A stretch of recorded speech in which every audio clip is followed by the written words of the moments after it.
Palworld just made some major gameplay changes, and no, it's not just balancing tweaks or new pals. This time, it's about flying, gliding, and dodging what might be Nintendo's biggest legal swing yet. But here's the twist. Pocketpair might have actually done it first.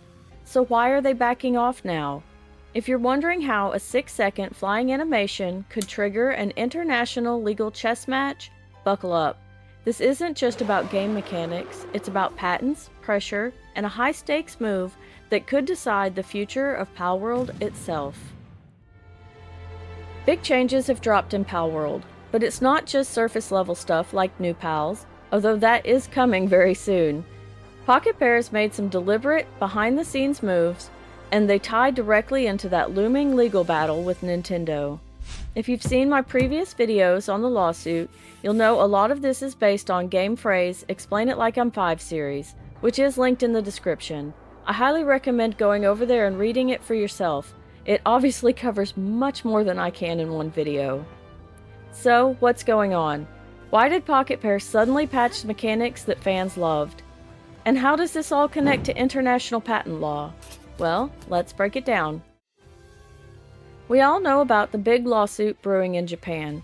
Nintendo hasn't filed anything in the US yet, but legal tension has been simmering ever since Palworld exploded in early 2024. Fans were quick to notice similarities between Palworld and Pokémon, and to no one's surprise, so did Nintendo. Last week, Pocketpair announced changes to the glider PAL mechanics. They asked fans for understanding, explaining that this wasn't just a balancing patch, it was a legal precaution, just like the tweak they made to the PAL throwing mechanic last fall. There is hope though. If Nintendo's patents end up being invalidated by Pocketpair's defense, these mechanics could eventually be restored. Now here's what isn't getting talked about enough. Pocketpair didn't just react to Nintendo's legal pressure. There's actual evidence that they had these features first. Let's rewind to June 5th, 2021. During the Indie Live Expo, Pocketpair previewed Palworld, and that footage? It clearly shows the gliding and mount switching mechanics, 6 months before Nintendo filed their patent on December 22nd, 2021. I'm including the relevant section of that broadcast at the end of this video for anyone interested in watching it for yourself. Now if anyone was watching closely, it doesn't look like Pocketpair copied anyone. But this doesn't automatically let them off the hook. That early video is what's called prior art, which can be used to challenge a patent. You can check out my previous videos to learn more about how Pocketpair is using prior art as part of their defense. However, because the footage only shows what happens on screen, not the internal code or any controller interface, it can't fully invalidate Nintendo's patent by itself. Still, it does raise a serious question. How original was Nintendo's idea really? And here's something subtle but important. Buried in Nintendo's patent filing is a technical detail that might explain why the updated Palworld version now requires a glider to fly. This change could be a clever workaround with the goal of altering the mechanic just enough to avoid infringing. Now here's where it gets strategic. These recent changes don't directly affect the lawsuit in Japan. That case will focus on older builds of the game. But the updates could help Pocketpair avoid something even more dangerous, an injunction. An injunction is a legal block. It's when a court says, you can't keep selling or using this part of your product because it violates someone else's IP. But, and this is key, an injunction doesn't mean Palworld would be banned entirely. It just means certain features could be forced out to allow it to still be sold. So, what's the best defense? A good offense. You can choose to remove or alter anything that might trigger an injunction before it becomes a legal liability. And that's exactly what Pocketpair just did. They pulled the same move last year with the PAL throwing mechanic. It's not an admission of guilt, it's purely risk management.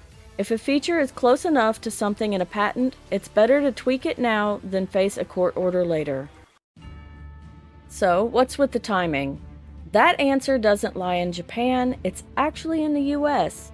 Nintendo recently filed to update several patents in the US, possibly laying the groundwork for a future lawsuit Most of these updated patents were rejected, only 4 were approved, but 2 of them directly relate to Palworld. Now here's why that matters. In US courts, if you're found to be infringing, the damages can escalate or accrue over time. The longer the feature stays in the game, the more you might owe, even if the infringement wasn't intentional. So imagine this. Nintendo files a lawsuit and lets it drag on for years. Meanwhile, Palworld continues profiting from the mechanics Nintendo claims as their own. That clock keeps ticking and the damages keep piling up. That's often the real strategy when large corporations go after small ones. But with these recent updates, Pocketpair stops that clock. If there was any infringement, it's no longer ongoing. That weakens Nintendo's potential claim and limits how much they could collect in court. All of this makes it less likely that they will file a lawsuit in the US because they have much less to gain from it. So, what does this actually mean? Palworld's updated version, complete with these subtle workarounds, likely won't face an injunction in Japan. And in the US, it might have just prevented a lawsuit altogether. In fact, US courts often see these kinds of changes as good faith efforts. That means Pocketpair might not only avoid an injunction, they might avoid any damages at all. It's a smart legal move. But don't expect Nintendo to back down quietly. They've got a long track record of aggressively protecting their IP. We've seen them go after fan games, ROMs, emulators, you name it. So even if Pocketpair plays by the rules from here on out, Nintendo may still try to send a message. But are they really sending the message that they think they are? For now, it looks like Palworld is safe, but this legal drama is just getting started. Nintendo is expected to file their rebuttal to Pocketpair's defense very soon. The Japanese courts can take a while to release those documents to the public, but as soon as they are released, I will be covering that as well. So do you think that Nintendo has a real case here, or is this just a giant company trying to crush a rising competitor?